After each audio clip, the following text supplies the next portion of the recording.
to Land of Bangsamoro Phase and plus you can see ngayong araw na ito meron na naman po tayong panibagong lugar na pupuntahan. So alam niyo ba yan? Alam niyo ba yan? Opo, papunta po tayo ngayon sa Camiguin Island. 6:30 AM pa lang po ay nasa bus terminal na po kami dahil sumakay po kami sa first trip going to Cagayan de Oro na magbibiyahe ng around 9 hours po. At ang pamasahe po guys ay 520. Na?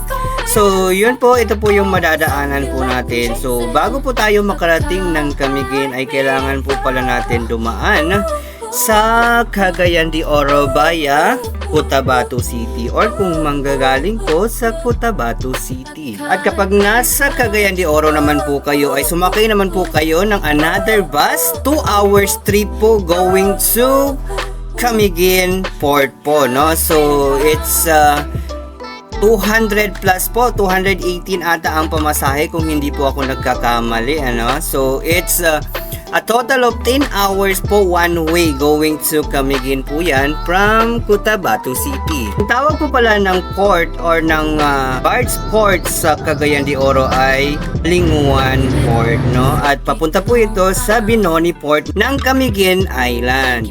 At would take around 20 to 30 minutes lang po na biyahe at ang pamasahe naman po ay nasa 350 pesos po. Hello guys, good morning and welcome to Land of Bangsamoro Phase and plus you can see ngayong araw na ito meron na naman po tayong panibagong lugar na pupuntahan. So alam nyo ba yan? Alam nyo ba yan? Opo, papunta po tayo ngayon sa Camiguin Island. So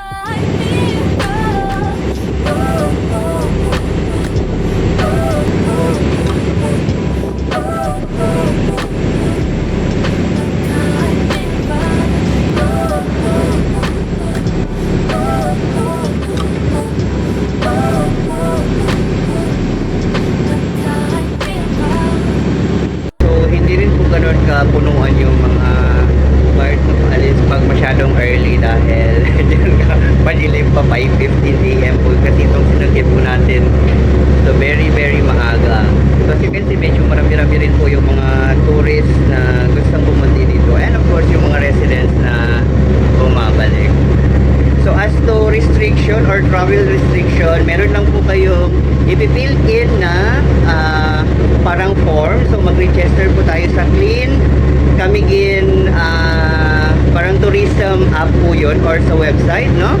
So pag okay po, makagawa po kayo ng yung parang code. Actually ilalagay ko po sa description ng video natin and sa comment section kung paano nyo po gawin is yun po, yun lang po yung isa scan doon. Merong environmental fee and terminal fee and you are good to go.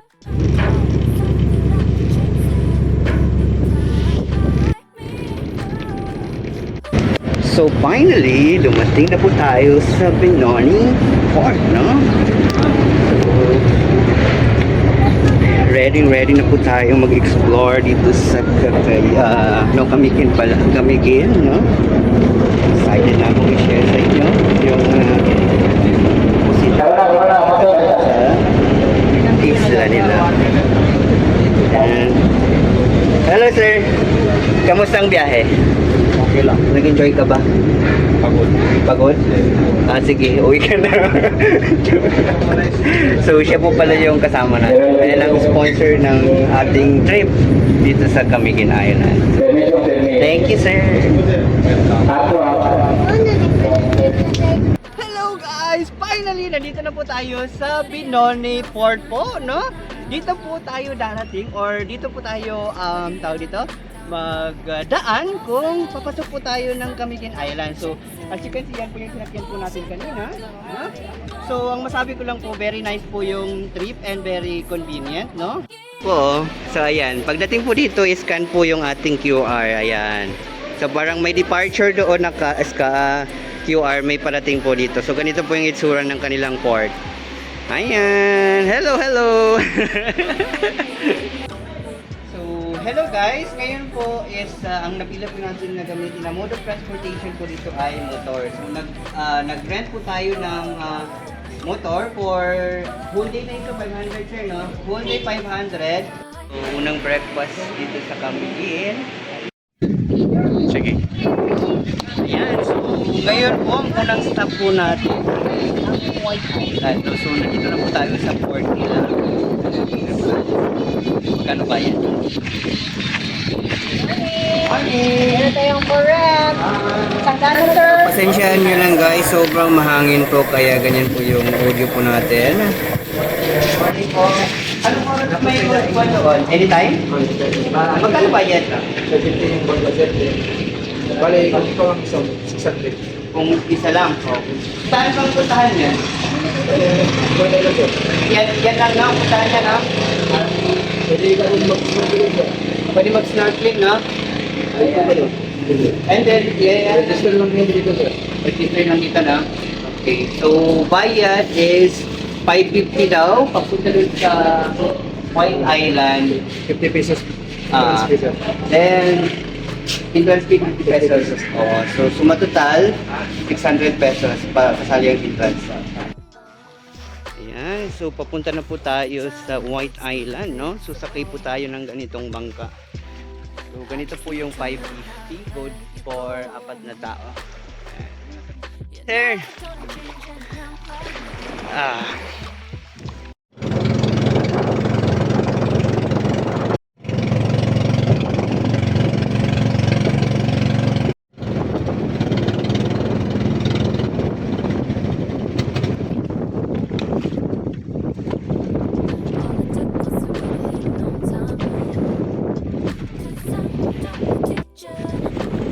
Wow.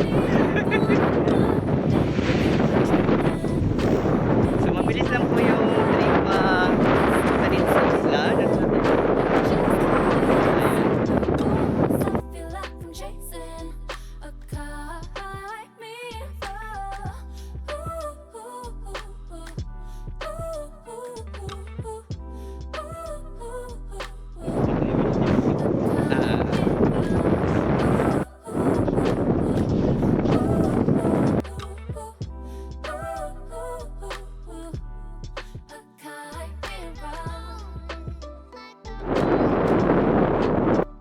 Yun, ang daming foreigner dito. Ayan sila, nakipicture tayo sa kanila. Ayan. Nanigas.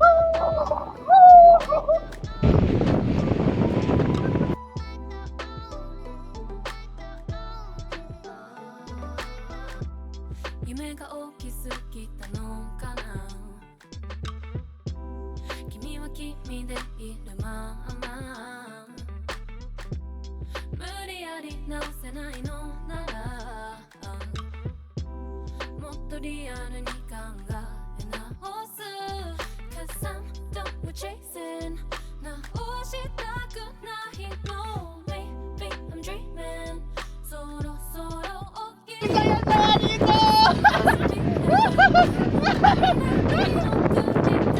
I feel like I'm hunting a chimera.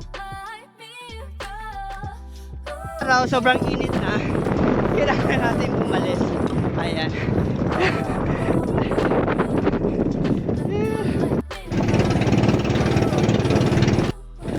So, dyan na po nagtatapos ang ating tour dito sa may White Island ng Camiguin. Sobrang haba na po ng ating video ay pagpapatuloy ko na lang po sa mga susunod na episode natin. Bye-bye!